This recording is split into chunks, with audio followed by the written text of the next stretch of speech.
Welcome back to our channel. So today in this video we are going to discuss about how to auto scroll on Instagram Reels. So without wasting much of our time, let's get straight into the video.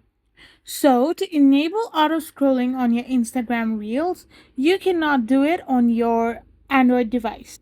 Either you need an iOS or you need a web page to open your Instagram.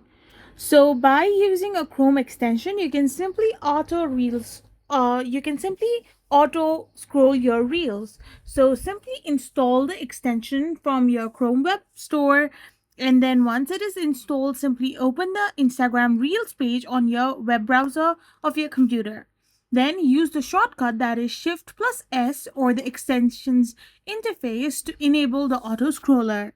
Or if you are an iOS user, then you can simply go to your settings and go to accessibility, and in the voice control panel, simply turn it on, open your Instagram Reels page on your iPhone and say swipe up to move to the next reel by using your voice commands.